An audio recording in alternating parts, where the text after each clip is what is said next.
Hello guys, welcome back to another video. আজ আমরা reaction করব court state versus a nobody trailer.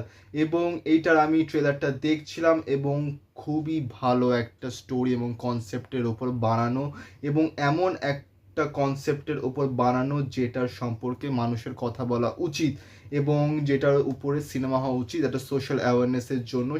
সেরকমই একটা গল্পের ওপর তৈরি এই মুভিটা, court a state versus a nobody trailer. Nani হচ্ছে wall poster cinemas YouTube channel থেকে এটা বেরিয়েছে, রিলিজ হয়েছে। Wall poster cinemas and Nani presents এই মুভিটা, এবং রাম জগদীশ হচ্ছে ডিরেক্টর এবং সে লেখকও। Written and directed by Ram Jagadish and Priyadarshi.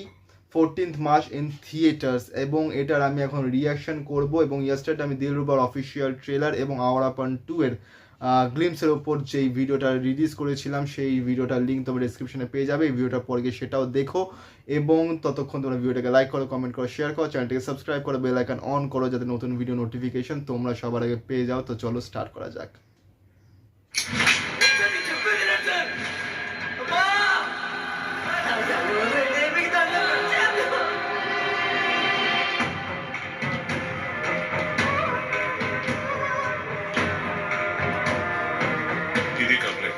FIR file చేయండి. సెక్షన్స్ చెప్తాను రాసుకోండి. Section 366A, procuration of a minor girl. అసలు కేసు ఏంటి మీది? 354A, sexual harassment of a girl.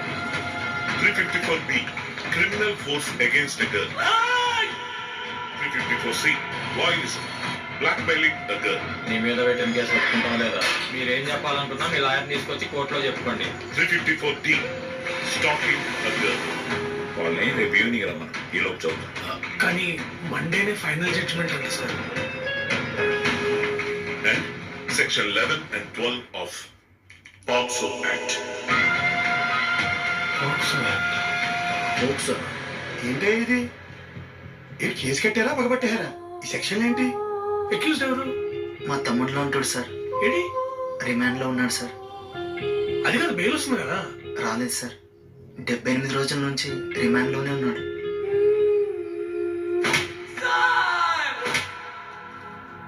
అమ్మా, నా షర్ట్ ఇస్త్రీ చేసావా?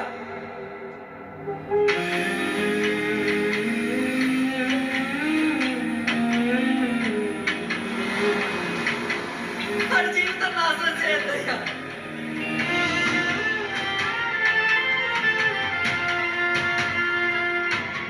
నాకు నీ మీద నమ్మకం ఉంది. రేపు పొద్దున్న కోర్టుకు వచ్చి ఆ అమ్మాయి వాడు చేయలేదండి, వాడు చేయి నేనే తీసుకున్నా, భుజం మీద తీసుకున్నానని చెప్పిన శిక్ష వాడికి పడుతుంది. That is pox.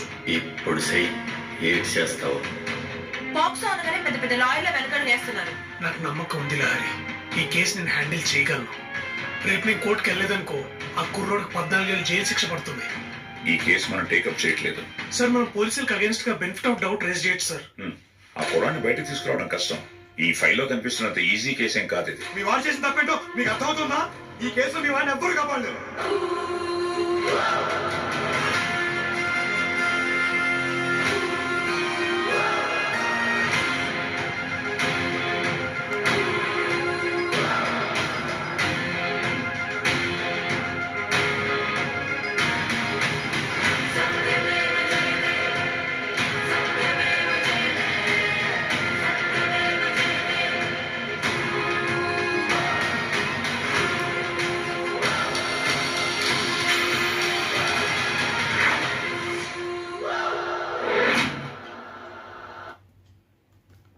Just awesome. And Priyadarshi and Court State versus a Nobody. Producer by Prashanti Tipirneni. Written and directed by Ram Jagadish. Wall poster cinemas and Nani presents in theaters March 14th worldwide.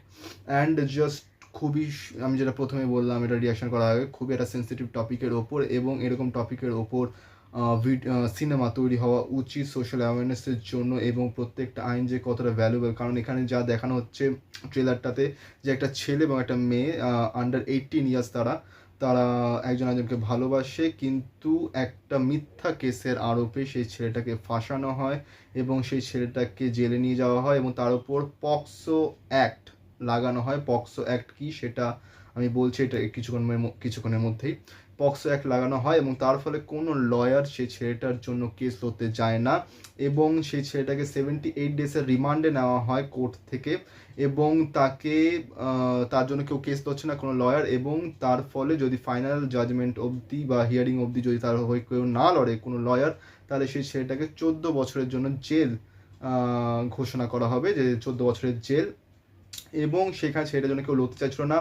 যে মেয়েটার জন্য বলা হয়েছে, যে মেয়েটার জন্য যে মেয়েটাকেও harass করেছে, টর্চার করেছে, স্টকিং করেছে, যেগুলোর জন্য অ্যাক্টগুলো লাগছিল প্রথমে দেখানো হচ্ছিল, তো সেই মেয়েটাও বলেছে যে সেটার কোনো দোষ না, সে নিজেই ছেলেটার হাত নিয়ে নিজের কাঁধে রেখেছিল। তো তারপরও ছেলেটাকে দোষারোপ করা হচ্ছে, মানে নিশ্চয়ই কেউ নিজের রাগ সেটার উপর দিয়ে এটা জিনিসের ওপর দিয়ে, যেটা খুবই একটা সেন্সিটিভ টপিক, যেটা সেন্সিটিভ জিনিস, যার উপর এই সব অ্যাক্টগুলো তৈরি হয়েছে যাতে এরকম বাজে জিনিস কখনো না ঘটে, সেই আইনগুলোকেই কাজে লাগিয়ে তার বাজে ইউজ করে কোনো মানুষকে ফাঁসানো কীভাবে হয়েছে সেটার উপরই এই মুভিটা। এবং সত্যি এরকম মুভি হওয়া উচিত, এরকম মুভি হলে মানুষের মধ্যে সোশ্যাল অ্যাওয়ারনেস জাগবে এবং এইসব জিনিসগুলো যে কতটা সেন্সিটিভ সেইগুলো নিজের নোংরামি করা উচিত না সেগুলো মানুষ বুঝবে। এবার হচ্ছে যে পক্সো অ্যাক্ট কি। পক্সো অ্যাক্ট যেটি যৌন অপরাধ থেকে শিশুদের সুরক্ষার জন্য আইন। পক্সো এর ফুল ফর্ম হচ্ছে protection of children from sexual offences, objective to safeguard children below 18 years from sexual assault, harassment and pornography। এইটা হচ্ছে পক্সো অ্যাক্ট এবং এইটার ওপরই ঘিরে এই সিনেমাটা তৈরি হয়েছে। পক্সো অ্যাক্ট যেটা আমরা দেখে বুঝছি, শুনেই বুঝছি, যেটা খুব একটা সেন্সিটিভ অ্যাক্ট, যেখানে 18 বছরের নিচে কোনো বাচ্চাকে নিয়ে যদি সেক্সুয়াল হ্যারাসমেন্ট, অ্যাসল্ট কিংবা পর্নোগ্রাফি করা হয়, তো তার এগেনস্টে অ্যাজ সুন অ্যাজ পসিবল আমাদের সংবিধান স্টেপ নেয় এবং যা দোষীকে শাস্তি দেয়। এবং সেই পক্সো অ্যাক্ট যদি কারোর ওপর লাগে তাহলে সেটা কতটা সেন্সিটিভ আমরা সবাই জানি, এবং সেই অ্যাক্টটার ফলে যদি কেউ কাউকে ফাঁসিও দেয় মিথ্যাভাবে, তো তার ফলে যাকে মিথ্যাভাবে ফাঁসিয়ে দেওয়া হচ্ছে তার জন্য লড়ার মতো কেউ থাকে না, কারণ খুব সেন্সিটিভ জিনিস। এবং এই যে অ্যাক্টগুলো কতটা ভ্যালু এই অ্যাক্টগুলো, সেটা কোথাও না কোথাও এরকমভাবে যদি কাউকে ফাঁসানো হয় তাহলে সেই ডেপথটা, ভ্যালুটা অনেকটাই নষ্ট হয়ে যায়। তো খুবই সুন্দর একটা কনসেপ্ট বানানো, এবং এই সিনেমাটা আমি পার্সোনালি রিকমেন্ড করবো সবাইকে, যতজন এই ভিডিও দেখুক কিনা, যে প্লিজ এটা দেখবেন। এটা আমি যতদূর জানি এখনও অবধি ওয়ার্ল্ড ওয়াইড লেখা আছে, কিন্তু এটা প্যান ইন্ডিয়া মুভি না, কিন্তু এটা নেটফ্লিক্স ইন্ডিয়া থেকে রিলিজ হবে, আশা করছি হিন্দিতেও খুব তাড়াতাড়ি রিলিজ হবে এবং সবার দেখা উচিত। এবং খুব ভালো একটা শিক্ষা পাওয়া যাবে, একটা লেসন পাওয়া যাবে থ্রু আউট দিস মুভি। তো আজকের রিয়াকশন এতটাই অবধি। তো তোমাদের যদি ভিডিওটা ভালো লেগে থাকে তাহলে লাইক করো, কমেন্ট করো, শেয়ার করো, চ্যানেলটিকে সাবস্ক্রাইব করো, বেল আইকন অন করো যাতে নতুন ভিডিও নোটিফিকেশন তোমরা সবার আগে পেয়ে যাও। তো দেখা হচ্ছে পরের ভিডিওতে। Thank you.